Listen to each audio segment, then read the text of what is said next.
From the land of Grant University in Urbana-Champaign, Illinois, this is the Closing Market Report. It is the 4th day of June, 2026. I'm University of Illinois Extension's Todd Gleason. Coming up, we'll talk about the commodity markets with Matt Bennett. He's at agmarket.net out of Windsor, Illinois. We'll take a look at the New World screwworm. It has crossed the border into South Texas.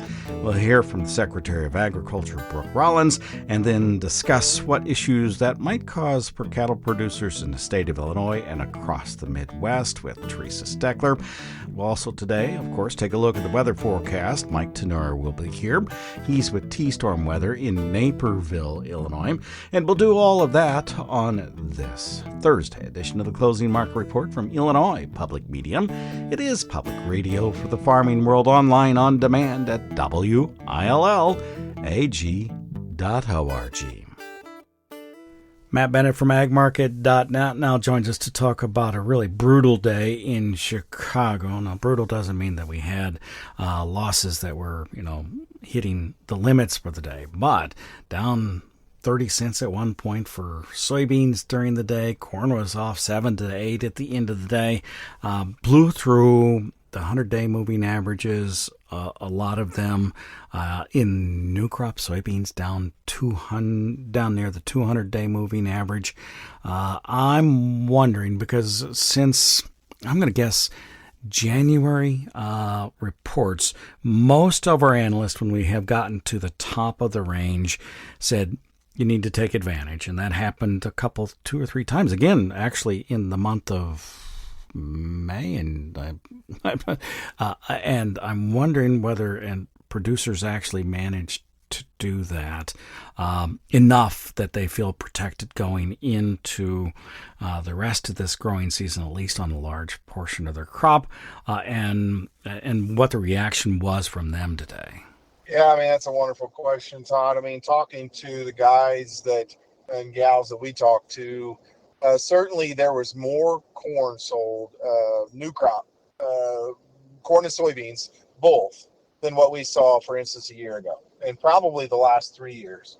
But how much was sold? I know that we've been pushing, 50% corn and 60% beans, and quite frankly, some people have told us they thought that was nuts, and I get it whenever the market's rallying, but at the same time, when we're doing this, and the other good guys and gals in this business, when we're doing this stuff, we're not doing it based upon trying to outguess the market. We're doing it based on where we know the grower, can pencil some profit. So no doubt in my mind that the grower overall didn't get to 50%. I would maybe spitball it at 25. My guesstimate was 20 to 30 this week whenever I was asked this question. So, I'm going to just call it 25 for now, which is better than what we saw a year ago, but it doesn't feel like near enough right now. What caused the rollover today? It's a variety of things. One of the things people were talking about was, just some rumors that China has indicated they may not start any purchasing program until September. That's one of the things. Of course, this week it's been a little bit of a problem seeing, the estimates on this Argentine crop growing, and in all honesty, the funds, since last week's big rollover, they'd sold 80-some thousand contracts. They just continued, Friday, Monday, Tuesday, you're probably going to see a pretty big drop in the commitment of traders long position for funds. And today, I would hate to think how many contracts they sold today. So the problem that you had, on the way up, Todd, funds were buying while the farmer was selling and doing the right thing. They were rewarding the market. So the funds were buying while the commercials were selling, because the commercials sell when they buy it off the producers. They hedge that. And the problem that you had, for instance, on a day like today and yesterday and the day before, is that there's still farmers selling because they're like, well, shoot, I may as well go ahead and get out of this. And so the commercials are still selling corn at the same time that the funds are selling corn, and the buyers just are not showing up. And that's what's made this move pretty tough to stomach here. Farmers will need to stay calm. What do you tell them now? Well, you want to look, for instance, Todd, last year we had very few opportunities to sell anywhere close to the crop insurance price, which was $470 last year. You're looking at these corn closing over $450 this on today's. trade. That's no beauty queen. I totally get it. But if we keep things in perspective, there was a lot of corn sold with a futures handle, of three, starting with a three there last fall, and so we've got to understand that all is not lost here. I go back to the basics.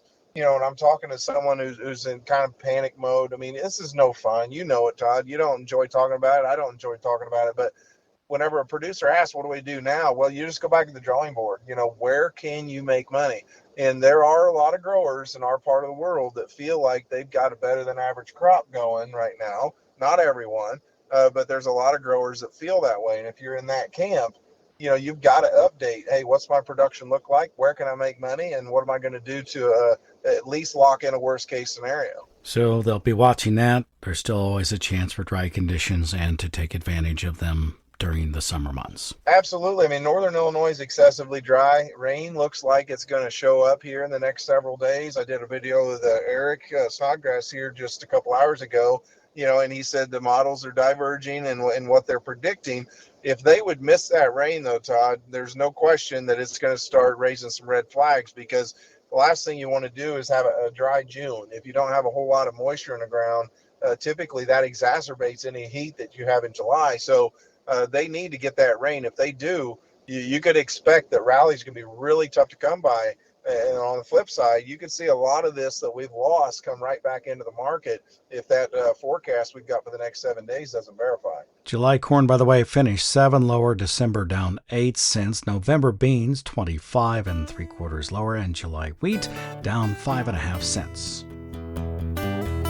The United States Secretary of Agriculture, Brooke Rollins, is putting cattle producers on alert for an insect pest. The New World screwworm late yesterday was confirmed to have crossed the border from Mexico into South Texas. It was found in La Prairie, west of San Antonio. Secretary Rollins says USDA has teams on the ground to contain the insect pest. We've established a 20-kilometer infested zone around the detection and implementing quarantines, movement controls, and surveillance in this area. We have expedited targeted release of the sterile New World screwworm flies, which is how we solve for the issue, of course, by immediately deploying ground release chambers in the area, in addition to the 4 million sterile flies per week already being released aerially in the area. Rollins is worried about the economic consequences the insect can have on the herds in Texas. The screwworm fly lays eggs into open sores and wounds on cattle that can cause them to become sick once the larvae hatch. She says it's important to recognize the New World screwworm is primarily transmitted through animal movement, which is why producers in that area of Texas need to follow all guidelines. This fly typically moves great distances because humans move animals, not because the fly flies to new areas. This is a really important point. The only way this spreads is through animal movement. It's not because the fly flies tens of miles or hundreds of miles on its own. Teresa Steckler is a beef cattle specialist with the University of Illinois. She says cattle producers in the Midwest should stay watchful but do not need to worry. The only time that I would get excited would be if producers from Illinois would bring cattle up from along the border in Texas. And I don't see that happening. That's a completely different breed of cattle. We have our Angus, Semi, and black-hided cattle up here primarily. So right now, I'm not worried about the New World screwworm in Illinois. Cattle producers are urged to visit USDA's screwworm.gov website for more information. The agency plans to hold press conferences each Tuesday and Thursday to help the industry monitor the situation. It's also set up a screwworm at USDA.gov email for those needing to report possible infestations. The pest, and this is important to understand, does not pose a food safety risk, as it's not a disease but an insect that feeds on living tissue. Early treatment ensures, of course, the recovery of affected animals, making them safe to enter the food supply. However, that does not mean everyday Americans aren't involved in the battle to contain the New World screwworm. They are a vital part of the bulwark, says the Secretary of Agriculture. This is not just a livestock issue. It's not just a cattle issue. It is a pet issue as well. And in fact, in some of the cases that have been found within 20, 30, 60 miles of the Mexican border in Mexico, many of those were feline cats and dogs. In South Texas, that means pet owners inside the 20-kilometer containment area should not move them outside of the quarantine. They should also check open sores and wounds for larvae and report them to their local vet for treatment. For more information on the New World screwworm, you may go to screwworm.gov.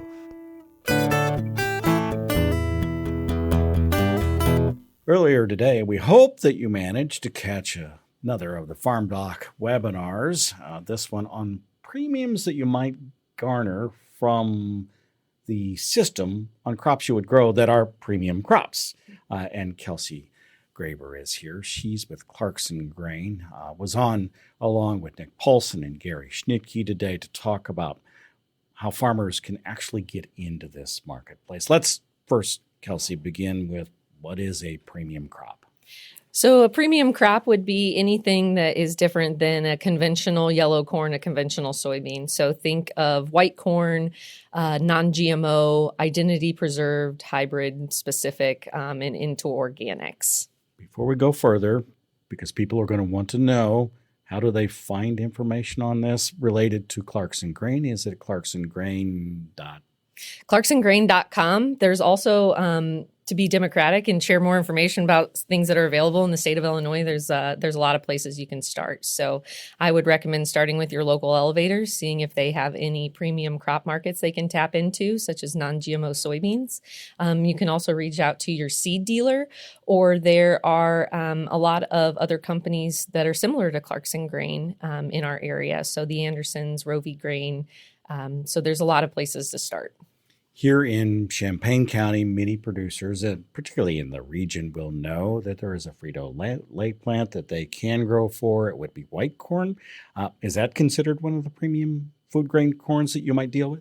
Definitely. Yeah. That's one of the lower hanging fruit and easiest to enter, reaching out to them. There are limits to how much they'll buy, but that's a great way to enter. And I know that they work with the Andersons in Mansfield, Illinois. But then we also work with organics into them as well. So that's something to consider as well.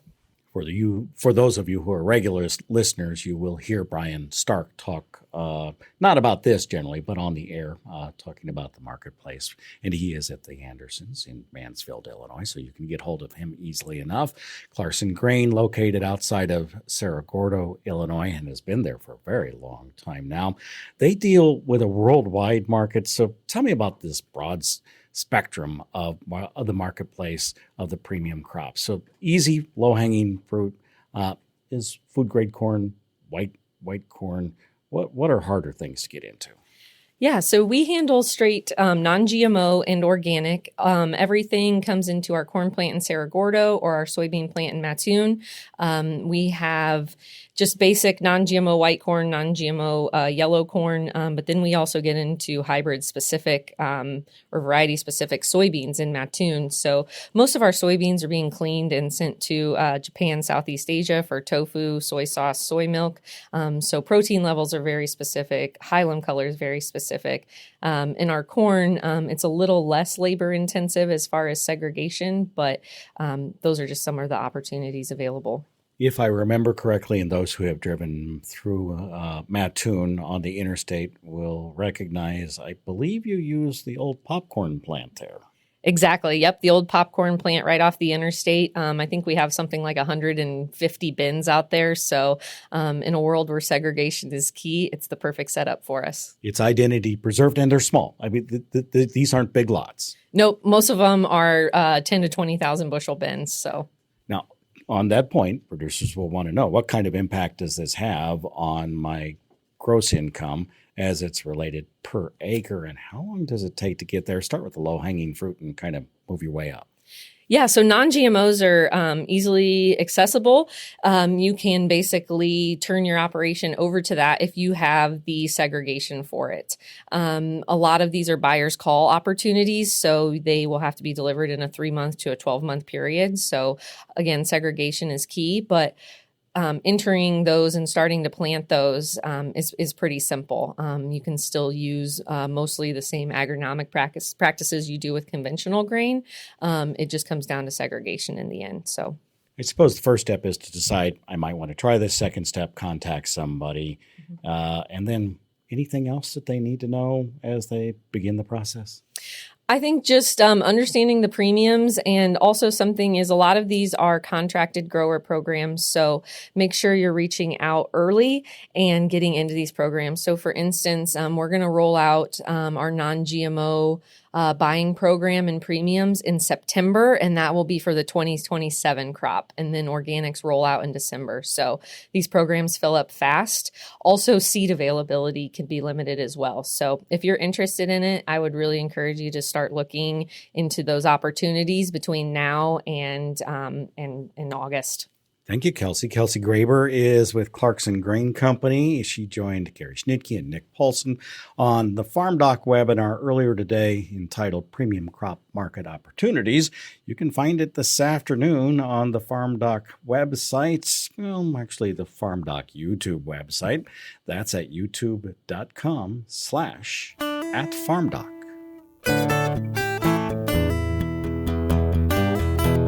Let's turn our attention to the global growing regions. We're now joined by Mike Tenorum.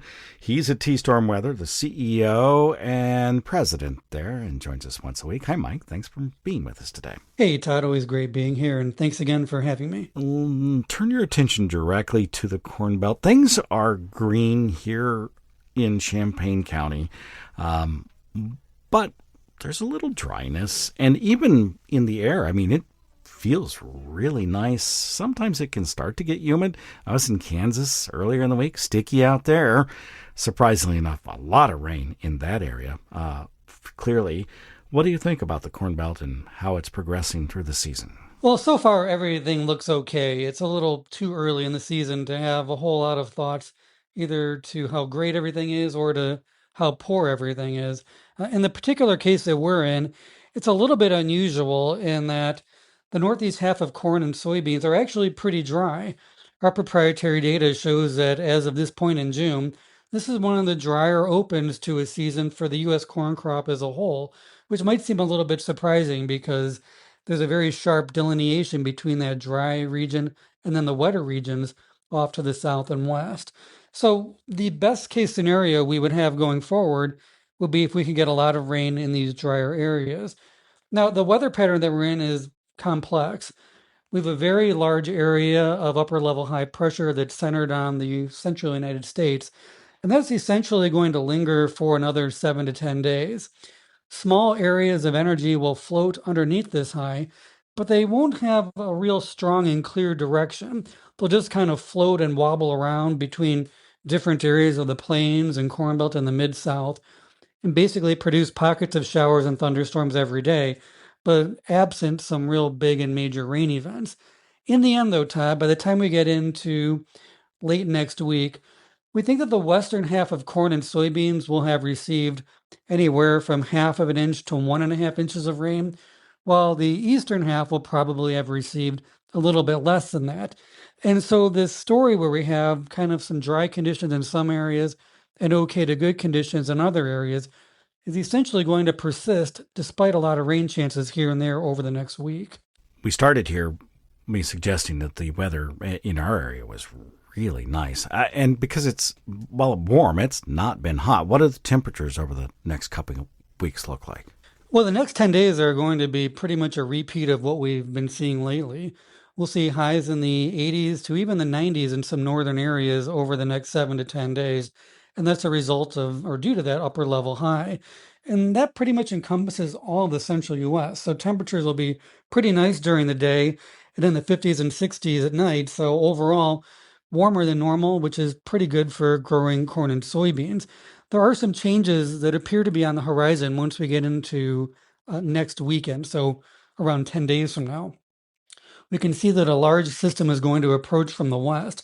And that should crack the current setup that we're in, where we have this large upper level high just kind of sitting in place. That will start to cause it to weaken a little bit.